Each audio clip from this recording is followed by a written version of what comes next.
Namaskar, I'm Ashok Vyas, and the program Insight Tonight with Ashok Vyas.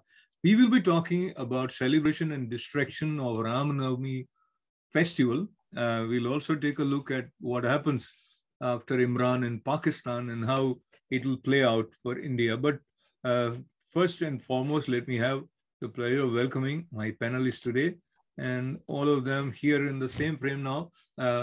Right below me, we see Sanjay Kwali joining us from Boston. Near him is our friend Pramod Bhagat from New Jersey, and Dr. Dheeraj Kaul right here near me. So we'll begin with you, Sanjay ji. बचपन से आपने सुना होगा रामनवमी का त्योहार कैसे मनाने की बात और रामलीला का महत्व और मर्यादा पुरुषोत्तम भगवान राम। तो क्या सिग्निफिकेंस आप इस त्योहार का एक हिंदू के रूप में और मनुष्य मात्र के लिए मानते हैं? Namaskar, Ashok ji, and namaskar to your viewers. As a human being, not necessarily as a Hindu, I think the life saga of Sri Ram in itself is exemplary. As a devout son to his parents, as a devout husband to his wife, and as a devout brother to his brothers, as well as a leader. At every stage in his life, he has set examples. उनका राज्य अभिषेक होने वाला था, तो उसमें उनको कोई ऐसी उत्सवता नहीं थी। वो उसी शाम को उनको बोल दिया कि उनको निकल जाना है सब कुछ छोड़ छाड़ के, तो उससे उनको कोई दुख नहीं हुआ। वो उनको जब 14 साल के वनवास में वाइफ उनकी किडनैप हुई, सीता माता, तो वो छोड़ सकते थे। He was a prince, to be a king. He could have married anybody. He could have enjoyed life in many other ways, but he was devoted to his wife, to his family, went to Sri Lanka to get his wife back, to fight for a righteous cause, and came back and set an example of leading his community, his praja, in a way that is exemplary till now. तो उनका significance हमारी जिंदगी में बहुत बड़ा है, not only हिंदुओं के, किसी के भी, बिकॉज वो पहले तो श्री राम थे, पर वनवास वापस आने के बाद मर्यादा पुरुषोत्तम बन गए।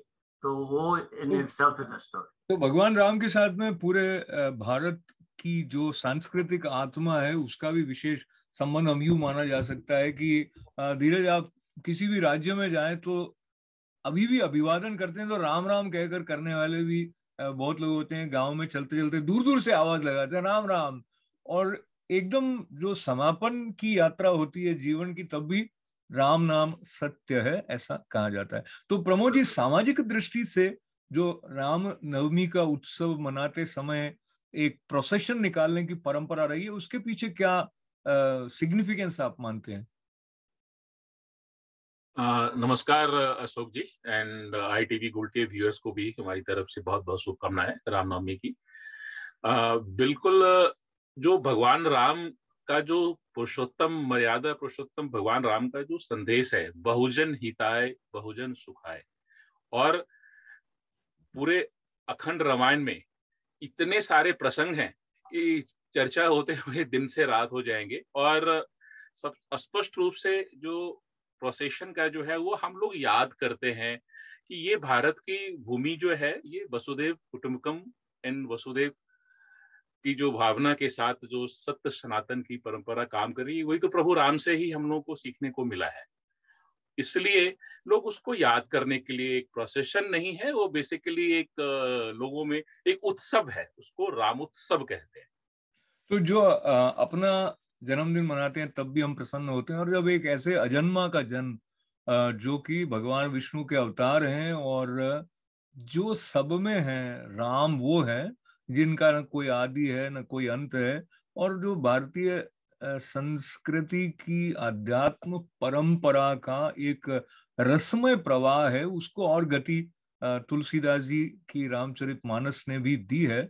पर अब हम एक तो आध्यात्मिक सांस्कृतिक दृष्टि से भगवान राम को देखते हैं। धीरज, आप ये मानेंगे कि भारत में स्वतंत्रता के बाद भी और पहले भी शायद ऐसा रहता रहा, लेकिन एक राजनीतिक रंग भी आ जाता है हिंदू या अन्य उत्सवों का। उस दृष्टि से इस बार जैसे हमने we are talking about celebration and distraction. So while devotional songs are being chanted and people express their joy on celebrating the birthday of Lord Rama, but as they were passing in several states in India, there were scenes which were not pleasant, which were not in sync with the spirit of Bhagwan Ram.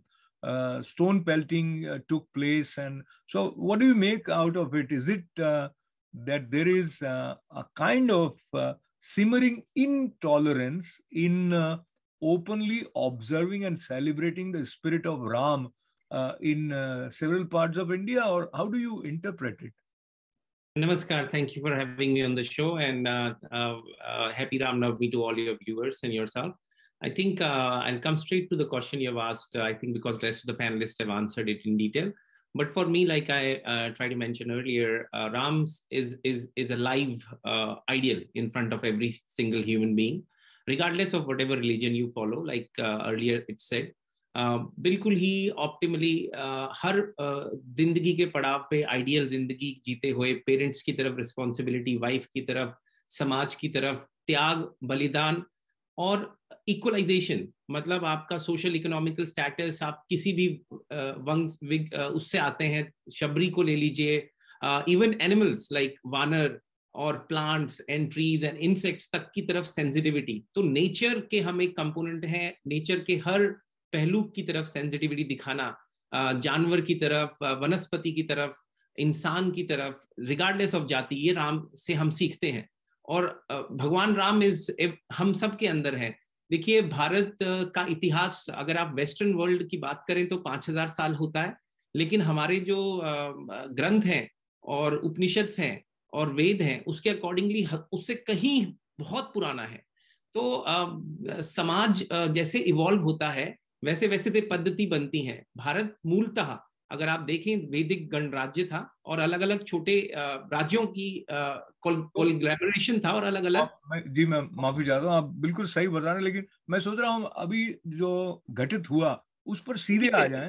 उसी पे आ रहा हूँ, give me 30 seconds. तो with the evolution अलग अलग religions आए. इस्लाम religion अरब में आया जिसने इन्वेड किया भारत में, फोर्सफुली कन्वर्जन हुई, कुछ शायद बिकॉज ऑफ लालच उसकी वजह से हुई. क्रिश्चियनिज्म आया, बुद्धिज्म तो हमारे अंदर से निकला और सिख तो हमें प्रोटेक्ट करने के लिए आए थे. तो बहुत multi cultural multi religious basket है, लेकिन at the end of the day लोग तो सेम ही है. सबका रिलीजन पहले अगर आप देखें तो एक से ही निकला है. अब उन्होंने कुछ और फॉलो करने की सोचा, तो दैट्स इंडिपेंडेंट, आपका अपना अधिकार है डेमोक्रेसी में. लेकिन फिर भी आपके इष्ट जो राम है, जिनका आप समझिए एक मैसेज है सोसाइटी की तरफ, आप उनको डिस्ग्रेस कैसे कर सकते हैं? आप ऐसा प्रोसेशन जो कि कम्युनिटी के अंदर हार्मनी, सद्भावना, प्यार और इक्वलाइजेशन को सिंबलाइज करता है, regardless of which religion you are coming, आप कैसे उसके ऊपर स्टोन पेल्टिंग कर सकते हैं? ये देखकर हमें बहुत दुख होता है. और ये सिर्फ भारत में ही हो सकता है, जहां पे हिंदू बहुमूल्य हिंदू मेजॉरिटी होते हुए ये टॉलरेट हो रहा है. लेकिन अनफॉर्चुनेटली आई थिंक डेकेड्स में ऐसा होता रहा, इसलिए लोगों को आदत पड़ चुकी है. लेकिन अब समाज चेंज हो रहा है धीरे धीरे, बट इट्स वेरी अनफॉर्चुनेट कि ऐसा हुआ. Sorry to interrupt Sanjay ji, ये वाला जो दृश्य हुआ ये कई राज्यों में देखा गया. झारखंड में भी हुआ, गुजरात में भी कई हुआ, राजस्थान में हुआ ऐसे. तो पर ऐसा नहीं है कि सब जगह हुआ. कई जगह पे बड़े उत्साह से और पारंपरिक उल्लास से राम जी की यात्रा निकली भी ऐसा. पर क्या होता है जब हम समाचारों से देखते हैं और यहाँ बैठकर भी, तो अगर 4 राज्यों में या 5-6 जगहों पर ऐसा हो गया कि वो मस्जिद के पास से निकल रहे थे, पत्थर मार दिए गए वगैरह, तो एक अलग तरह का रंग बन जाता है जो इग्नोर नहीं किया जा सकता. लेकिन वही प्रमुखता से हम रामनवमी के नाम पर याद रखें, वो कहीं ना कहीं मुझे लगता है सबके लिए हित में नहीं है. आप क्या सोचते हैं इस बारे में? ये संतुलन बनाए रखना कि जो मूल मर्म है, जैसे हम कह रहे हैं सेलिब्रेशन की जो स्पिरिट है, वो भी हमसे छूटे नहीं. हालांकि डिस्ट्रैक्शन कई बार इतना अधिक हो जाता है कि आपसे मूल छूट जाता है. Your take on this? देखिए अशोक जी, हम लोग ये समझते हैं कि भारत में एक ऐसी तहजीब है जहाँ पे ये जो बाकी के रिलीजन्स हैं, they came in later, but we have accommodated them and we have accepted them. And we expect the similar tolerance from everybody.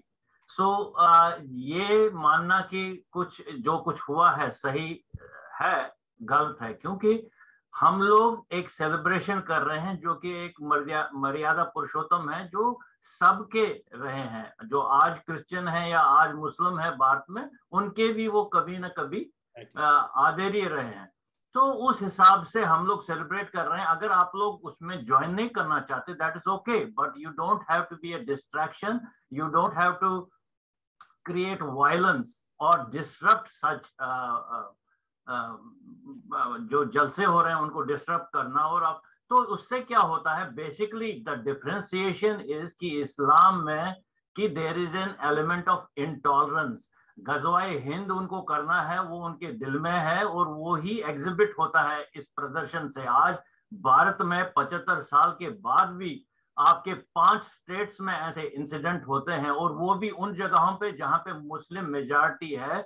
जो लोग तैयार थे कि जब ये जलसा हमारे यहाँ से आएगा हम इस पे हमला करेंगे, पत्थर फेंकेंगे, गाड़ियों में आग लगाएंगे, आर्सन होगा।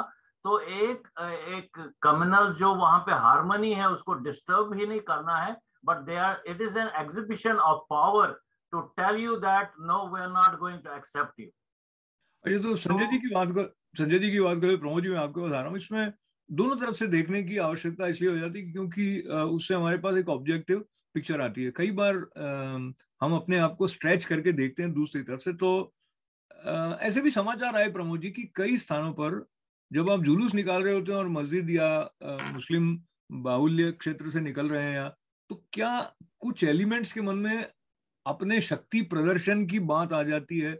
कुछ चित्र ऐसे आए जिसमें उन्होंने कहीं मस्जिद पर जाकर भगवा झंडे फहराने का प्रयास किया या फहराए, या तो वो प्रोवोकेशन हो जाता है। सब जगह ऐसा हुआ ये नहीं कहता हूँ, लेकिन ऐसा भी हुआ है कहीं। तो इसके बारे में आप क्या कहेंगे, और इस स्थिति से बचने का कोई फूल प्रूफ तरीका आप सोच सकते हैं क्या, बिकॉज ये रिपीट होता रहता है इस तरह का। देखिए अशोक जी, आप जो बिल्कुल कह रहे हैं कि ये जो घटना घटी है पूरी तरह से पॉलिटिकल तो है ही है, सभी इसको समझ रहे हैं। वोट पोलराइजेशन, क्योंकि इलेक्शन आने वाले हैं, हर एक स्टेट के इलेक्शंस चलते रहते हैं वहां पे। और जब प्रभु श्री राम मंगल भवन अमंगल हारी, जो पूरे विश्व के शांति की बात करते हैं, अभी धीरज जी भी बहुत विस्तृत में चर्चा कर रहे थे, उनका जो पूरा जीवन रहा है, पूरा त्याग समर्पण, नॉट फॉर भारत, विश्व के लिए। प्रमोद जी आप सही कह रहे हैं। आपके साथ में ये याद करते हुए धीरज जी की जब इस तरह के किसी एक्सक्यूज को लेकर पत्थर मारे जाते हैं, लोगों को घायल कर दिया जाता है, वाहन जला दिए जाते हैं, दुकानें जला दी जाते हैं, तो उसका एक लंबे समय तक के लिए जो कालक उस वक्त बनती है वो आपसी संबंधों के लिए एक constant cause of recurring stress जैसा बन जाता है। अब इसके संदर्भ को लेते हुए जैसे मध्य प्रदेश में कुछ स्थानों पर सरकारी निर्णय ऐसा लिया गया कि जो चिन्हित हो गए कि इन लोगों ने पत्थर मारे हैं, तो उनके घर पे बुलडोजर चलाए जाने की बात कुछ प्रकाश में आ रही है। ये भी हो सकता है कि वो गैर कानूनी रूप से बने हुए हों, पहले सरकार ने कदम नहीं उठाए हों, लेकिन जब ये भी बात में आ गई तो दोनों मिलकर आ गए हों, ऐसा भी हो सकता है। पर इसको लेकर निश्चित रूप से सवाल उठेंगे, राजनीतिक दल भी उठाएंगे, और क्या ये राज्य सरकार के अधिकार क्षेत्र में है कि वो इस तरह से कदम उठा ले, या ये भी एक विवाद को जन्म देने वाला है, ऐसा मुझे दिखाई देता है। आप क्या सोचते हैं इस बारे में धीरज? आई थिंक ये बहुत आपने deep in depth technical question पूछा है, मुझे 2 मिनट दीजिए मैक्सिमम। आई थिंक सबसे पहले तो जो आप सवाल पूछ रहे हैं टिट फॉर टैट, वो बहुत ही गलत स्ट्रैटेजी है, उससे दरार और बढ़ेगी। हम लोग कश्मीरी कम्युनिटी से आते हैं, डॉक्टर कॉल यहाँ बैठे हैं।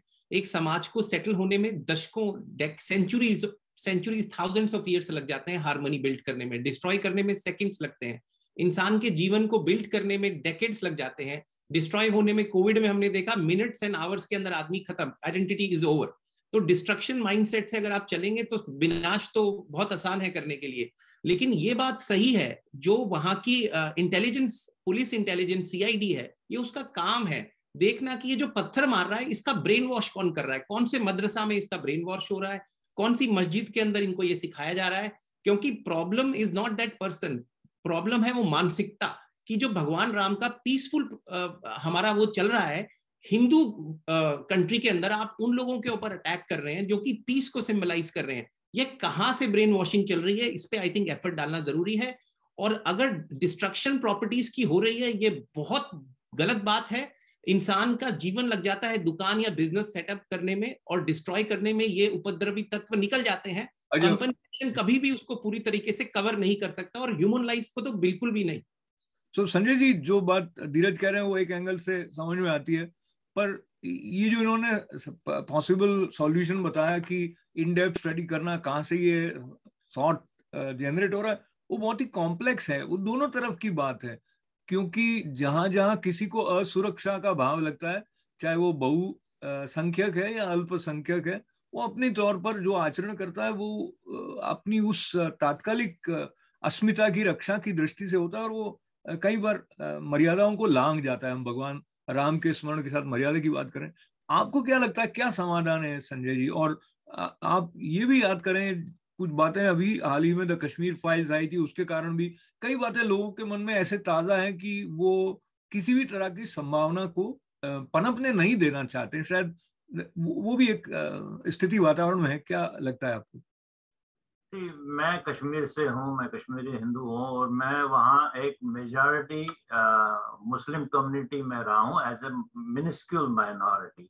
और मेरा this is my observation and experience that if the culprits are not handled properly, if the perpetrators of this kind of violence are not tackled right in the beginning, saying that you have to nip the evil in the bud, it will just continue.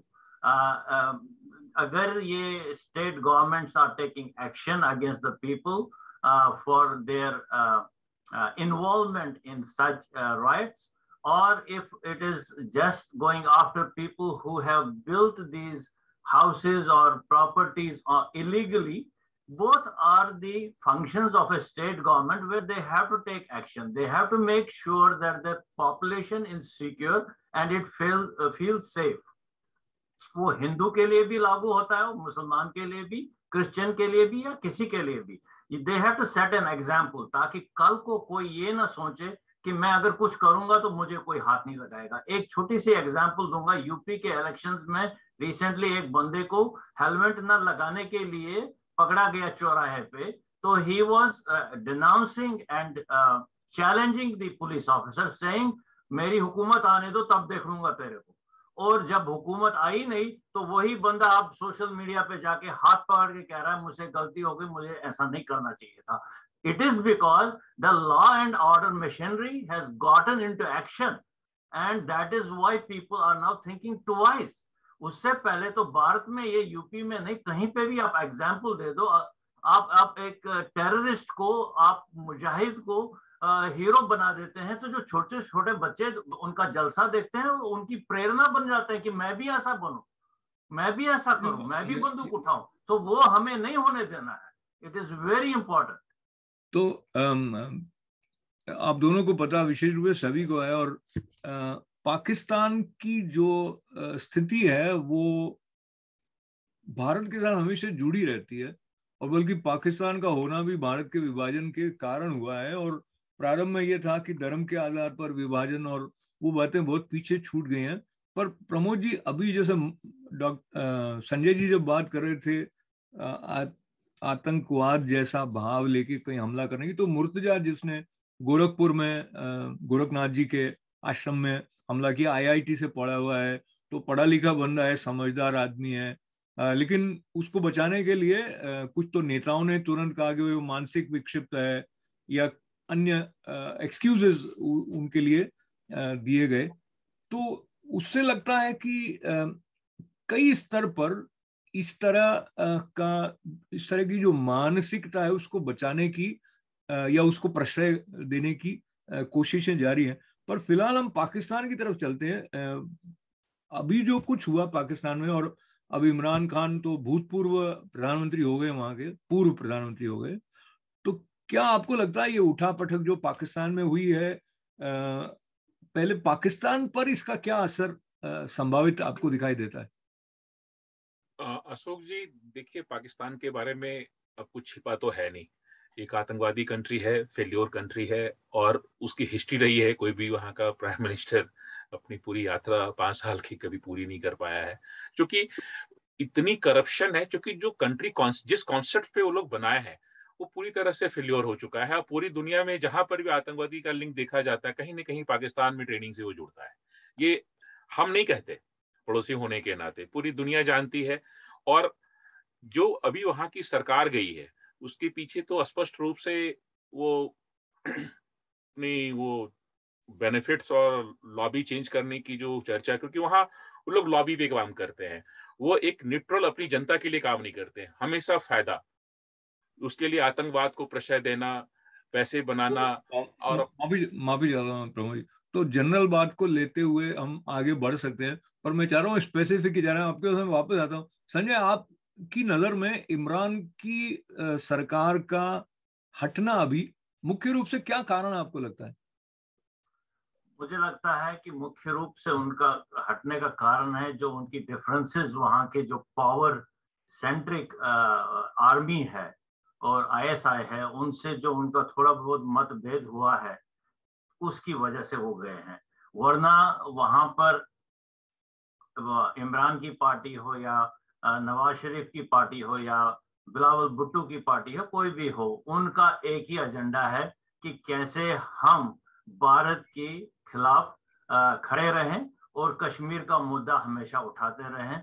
उनका अपना कभी development पे तो ध्यान गया नहीं है और वो हमेशा टेररिज्म को और इस्लामिक फंडामेंटलिज्म को ही हवा देते रहते हैं। तो उस हिसाब से चाहे ए आए या बी आए, मुझे तो नहीं लगता कि भारत के प्रति कोई फर्क पड़ता है। बट हमें हमेशा उनकी तरफ बहुत ही अटेंटिव रहना है कि वो किस तरफ मुड़ते हैं, ताकि हम हमेशा तैयार रहें। क्योंकि in my opinion, for them we are their enemies and for our survival we have to keep an eye on them. That is how I look at it. तो विदेशी ताकतों के इन्वॉल्वमेंट की बात अपने एक पत्र के हवाले से जैसे इमरान खान ने कही थी, आपको क्या लगता है उसमें कुछ सब्सटेंस है? देखिए, बिल्कुल सब्सटेंसलेस बातें हैं। वो एम्बेसडर का मेमो की बात करते हैं, वो दिखा भी नहीं सकते। At the end of the day, थोड़ा फाइनेंस के साथ मैं जुड़ा हूं, तो वहां पे आज तक की सबसे ज्यादा इन्फ्लेशन 12.6% है। इमरान खान ने पाकिस्तान की इकोनॉमी को डेवेस्टेट कर दिया है। वहां का रुपी जो कि पहले 90 to 1 होता था, 191 है एज ऑफ येस्टरडे। मैंने इस पे कई इंटरव्यूज किए हैं। He has been a complete disaster when you talk about economy. और करप्शन, जिसके मुद्दे पे वो जीत के आए थे, उनकी पार्टी का करप्शन इंटरनेशनल कम्युनिटी के accordingly 150 ranking out of 140 out of 180 हो चुका है। तो वर्ल्ड की one of the most corrupted states under Imran Khan वो बन चुकी है। अभी तो उनके बहुत स्कैम्स बाहर आएंगे। और दूसरी बात, उन्होंने दोनों साइड गेम खेलने की कोशिश की। एक तरफ से इस्लामाइजेशन की बात करते हैं, एक तरफ से वेस्ट की बात करते हैं, मॉडर्नाइजेशन। कहीं से कुछ नहीं कर पाए, अब वो जा चुके हैं। इंडिया के लिए अच्छा है कि नून लीग आई है। ऑल्दो वो कश्मीर इशू को नहीं छोड़ेंगे, उनका कोर इशू है, पर मुझे लगता है पीस एंड प्रॉस्पेरिटी की तरफ पाकिस्तान के लिए अच्छा हुआ है, और शायद इंडिया की तरफ भी वो फेवरेबल एस्पेक्ट रखेंगे। तो वैसे उन्होंने शुरुआती अपने वक्तव्य में पुणे, जैसे आप कह रहे थे और संजय भी कह रहे थे, तो कश्मीर के मुद्दे की बात की है। और जो भारत के प्रधानमंत्री महोदय हैं, उन्होंने जो उनके स्वागत में अपनी बात फेसबुक पेज पर लिखी है और ट्वीट में लिखी है, उसको मैं पढ़कर आप तक बांट लेता हूँ। नरेंद्र मोदी जी कहते हैं, congratulations to his excellency Mian Muhammad Shehbaz Sharif on his election as the prime minister of Pakistan. India desires peace and stability in a region free of terror so that we can focus on our development challenges and ensure the well-being and prosperity of our people. तो प्रमोद जी, आप क्या कहना चाहेंगे? प्रधानमंत्री नरेंद्र मोदी का ये तो एक स्टैंडर्ड मर्यादित सा एक स्वागत वाला संदेश है, पर भारत को सतर्क तो रहना ही होगा। बिल्कुल रहना चाहिए और रहना ही होगा। और जो भारत की जो पूरे विश्व के लिए जो कल्याण की बात करते हैं, वसुधैव कुटुंबकम, बहुजन हिताय बहुजन, वही हमारे प्रधानमंत्री जी। आज देखिए भारत की स्थिति, इस पूरे परिवेश में आप देखेंगे तो लगेगा कि सारी तरफ अवस्था फैल रही है, हर कंट्री में फेल्योर हो रहा है, हमारे नेबर कंट्रीज में। भारत डटा हुआ है, चूंकि लीडरशिप बहुत ही स्ट्रांग है। और पाकिस्तान के नए गवर्नमेंट को भी हम लोग बधाई देते हैं कि वो भारत के साथ मिलेंगे, शांति के साथ डेवलपमेंट की बात करेंगे, वो अपनी जनता की बात करें, क्योंकि वहाँ पे एजुकेशन नहीं है, व्यवस्थाएं नहीं है, और जो जाते जाते इमरान खान जिस तरह से भारत के विदेश नीति की जो बड़ाई कर रहे थे, वो समझ में आ रही थी कि सरकार जाने के बाद अब उन्हें याद आ रही थी कि वो भारत की लीडरशिप की तरफ देख रहे थे कि शायद भारत की लीडरशिप उनकी कुछ मदद कर दे। हाँ, लेकिन प्रमोद जी जो आप कह रहे हैं उस बात को लेते हुए उनका जो ऑब्जर्वेशन था वो ठीक था। भारत ने अपना स्टैंड चेंज नहीं किया अमेरिका के दबाव के कारण या जो रशिया यूक्रेन के मामले में जिस तरह का स्टैंड रखा। पर अंतिम 2 मिनट में संक्षेप में मैं धीरज जी आपसे निवेदन करूंगा कि आज जो भारत के प्रधानमंत्री महोदय के साथ में अमेरिका के राष्ट्रपति महोदय ने अमेरिका की पहल पर बात की है, वो भी कम होता है ऐसा, उसका मुख्य उद्देश्य उनका क्या आपको लगता है रहा है, और could he accomplish what he wanted to Biden? I think मेरे कुछ आज सुबह ही इंटरव्यूज थे इंडियन नेशनल मीडिया पे इस पे, तो उसमें 3-4 बड़े बड़े पॉइंट है। एक तो ऑयल परचेज जो इंडिया कर रहा है, कहीं ना कहीं वो सर्कमवेंट करके कैश फ्लो ना दे रशिया को, क्योंकि अमेरिका और नेटो उसको आइसोलेट करना चाह रहे हैं। दूसरा, वो इंडिया का सपोर्ट चाहते हैं। UNHCR के अंदर भी इंडिया ने एब्सटेन किया था, जो कि मुझे मुश्किल लग रहा है। तीसरा, इंडिया चाहता है कैटसी, जो कि 2000 हमारा सीट S-400 जो हमने बाय किया है, जो 2018 में चाइना ने किया था, उस पर सैंक्शंस लगी है, हमारे पे ना लगे। और कहीं ना कहीं टेक्नोलॉजी ट्रांसफर और डिफेंस इक्विपमेंट की जो हमें मिले अमेरिका से, वो स्टेट ऑफ द आर्ट मिले, 25-30 साल पुराने ना मिले, जैसे हमें रशिया चीप देता है, लेटेस्ट देता है। वो बहुत बड़ा पैराडाइम शिफ्ट और फोकस आपको दिखेगा, क्योंकि भारत ने नोटिस किया है कि बहुत ज्यादा डिपेंडेंसी डिफेंस इक्विपमेंट पे 60% के करीब for buying and for maintenance Russia पे है। और वो कहीं ना कहीं किसी भी कंट्री के जियोपॉलिटिक्स में वो एक इशू होता है। तो मुझे लगता है अमेरिका और इंडिया की फ्रेंडशिप और ग्रो होगी, largest democracy and the oldest democracy, और फाइनेंस में, डिफेंस प्रोक्योरमेंट पे और टेक्नोलॉजी ट्रांसफर स्टार्टअप्स के एरिया के अंदर स्काई इज द लिमिट। तो आई एम वेरी ऑप्टिमिस्टिक। और एक लास्ट बात बोलना चाहूंगा, मुझे लगता है इंडिया और खासतौर पे मोदी जैसे स्ट्रॉन्ग लीडर इज परफेक्टली पोजीशन्ड, क्योंकि पुतिन और अमेरिका से गुड रिलेशनशिप है, for causing and creating peace talks. World को शांति की इस समय बहुत जरूरत है। इसीलिए आप देख रहे हैं रामनवमी और लोग अध्यात्म की तरफ बढ़ रहे हैं। They are trying to soul search and find peace. तो धीरज जी बहुत धन्यवाद है आपका। प्रमोद जी आपका भी बहुत धन्यवाद है। और जब हम भगवान राम का स्मरण करते हैं तो जैसे आज की भाषा में हम कहते हैं कि नो योर इनर कॉलिंग, या जो मोटिवेशनल स्पीकर्स हैं वो कहते हैं कि आपका अपना विशिष्ट गीत है जो आपको ही गाना है। और अनंत के रूप में जो भगवान राम के स्वरूप को हम याद करते हैं, तो अपने अपने राम इस प्रकार भी कहा जाता है। तो राम हमारी आत्मा है, और राष्ट्र की आत्मा के साथ में जो भगवान राम का स्वरूप है वो इतना घुला मिला है कि भारत के उत्थान के साथ में ये राम के प्रति श्रद्धा और प्रेम का भाव बहुत महत्व रखता है। इसलिए राम मंदिर का भी अपना एक महत्व है जो कि बन रहा है। मुख्य रूप से राम का स्मरण करते हुए प्रमोद जी और धीरज जी के साथ में अपने दर्शकों को साथ लेते हुए स्मरण करूं कि हम जिस युग में हैं, हमें अलर्ट रहने की आवश्यकता और अधिक है। अलर्ट रहना इसलिए भी कि हम अपने अधिकारों, अपनी सुरक्षा के प्रति जागरूक रहें। इसके अलावा जो कुछ हमें डिस्ट्रैक्ट करने वाली बातें हैं, चाहे वो सोशल मीडिया के थ्रू हो या अन्य लोगों द्वारा बहलाए जाने वाली बातें हों, उनसे बचा के जो हमारे अंदर का सत्य है उसके साथ हम जुड़े रहें, तो हमारे सबके लिए वो कल्याणकारी होगा। मुझे लगता है इस बात से आप दोनों सहमत होंगे, धीरज जी और प्रमोद जी। तो बहुत सारी मंगल कामनाएं आप दोनों के लिए, बहुत धन्यवाद। हमारे संजय जी साथ जुड़े थे, उनके लिए भी धन्यवाद है। और हमारे दर्शकों को बहुत बहुत मंगल कामनाएं प्रेषित करते हुए आज के इनसाइट टुनाइट कार्यक्रम से विदा लेने का समय है। अशोक व्यास को अनुमति दें।